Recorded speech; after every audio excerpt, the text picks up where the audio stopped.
আমি যে বিষয় নিয়ে আলোচনা করতেছিলাম যে তাকওয়া নিয়ে, তাকওয়া মানে আল্লাহর ভয়। কিছু শব্দ বলছিলাম, আল্লাহকে ভয় করে চলার নামই হলো তাকওয়া। একটু যদি বিস্তারিত বলা হয় তাহলে বলা হয় যে আল্লাহকে হাজির নাজির মনে করে সব সময় আল্লাহর নবীর সুন্নাত মোতাবেক জীবনকে পরিচালনা করার নামই হলো তাকওয়া। বলেন সুবহানাল্লাহ।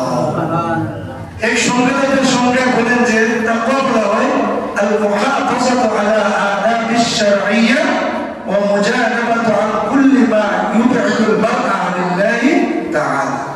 আল মুহাফাযাতু আলা আদাবিশ শারঈয়্যা, শরীয়তের যত বিধিবিধান আছে সবগুলোকে সংরক্ষণ করে চলা, ও মুজানাবাতু এবং বিরত থাকা আন কুল্লি ওই সমস্ত কাজ থেকে মা ইউবঈদুল মার'a আনিল্লাহি তাআলা, যা আল্লাহ থেকে মানুষকে দূর করে দেয়, দূরে সরিয়ে দেয়, এই সমস্ত কাজ থেকে নিজেকে বিরত রাখার নামই হলো তাকওয়া। বলেন সুবহানাল্লাহ।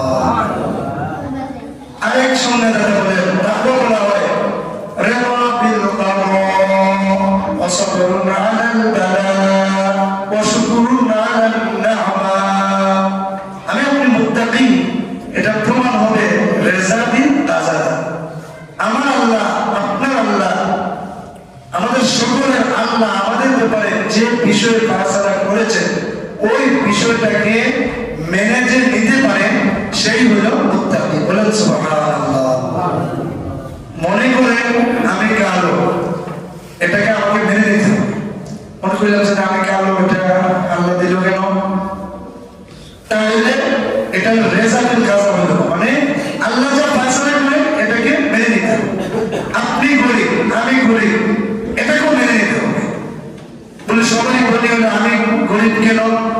এই যদি একটা প্রশ্ন জাগে এটাকে নিয়ে খুব বেশি মানে আল্লাহর উপর দোষারোপ করা হয় তাহলে এটা হবে তাকওয়ার খেলাফ। তাকওয়ার মানে পক্ষে হবে রিজা বিল কাজা, যা ফয়সালা আল্লাহ করেছেন এটার উপর সন্তুষ্টি প্রকাশ করে দেওয়া। বলেন আলহামদুলিল্লাহ। আল্লাহ যেভাবে রাখছে, আল্লাহ যে হালতেই রাখছে আলহামদুলিল্লাহ। সবাই বলেন। তাহলে এক নাম্বার রিজা বিল কাজা ওয়া সাবরুন আলাল বালা। কোন বালা মুসিবত আসলে এটার উপর ধৈর্য ধরা, হাই পাস না করা। অনেকে আছে না, আমরা অনেকেই আমরা নিজেরাও একটা বালা মুসিবত আসলে আমরা কি করতে থাকি? চরম পর্যায়ে হাই পাস করতে থাকি না, বরং যে মুসিবত এসেই গেছে এই মুসিবতটাকে যতটুকু সম্ভব দূর করা চেষ্টা করা এবং এটার উপর ধৈর্য ধারণ করা। যারা ধৈর্য ধারণ করবে তারাই হলো মুত্তাকি। ওয়া শুকরুন আলান নি'মা, তিন নম্বর হলো নিয়ামতের উপর শুকরিয়া জ্ঞাপন করা। আল্লাহ আপনি আমাকে অনেক নিয়ামত দিয়েছেন, এই নিয়ামতগুলোকে অর্থাৎ এগুলোর উপর শুকরিয়া জ্ঞাপন করা।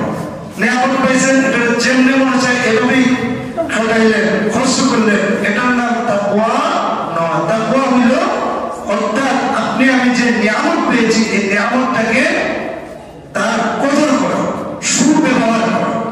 আল্লাহ আপনি আমাকে দুটো হাত দিয়েছেন, তার দ্বারা কোরআন শরীফ ধরবো, কোরআন শরীফ পড়বো, তার দ্বারা এই হাত দ্বারা কাউকে প্রহার করবো না, অন্যায় দেবো। এটা হলো নিয়ামতের সুব্যবহার করা। আর না হলে আপনি আমাকে আল্লাহ হাত দিয়েছেন, বাস গিয়েছেন এমন ব্যক্তিকে মানুষ করলাম যে আসলে অসহায় মানুষ, বাস্তবে সে বাস্তব, তাকে আপনি আমি মানলাম। তাইলে এই হাত দ্বারা যেন আপনি আমি নিয়ামতের অশুকরিয়া জ্ঞাপন করলাম, কৃতজ্ঞতা করলাম, কৃতজ্ঞতা প্রকাশ করলাম। তাইলে সবসময়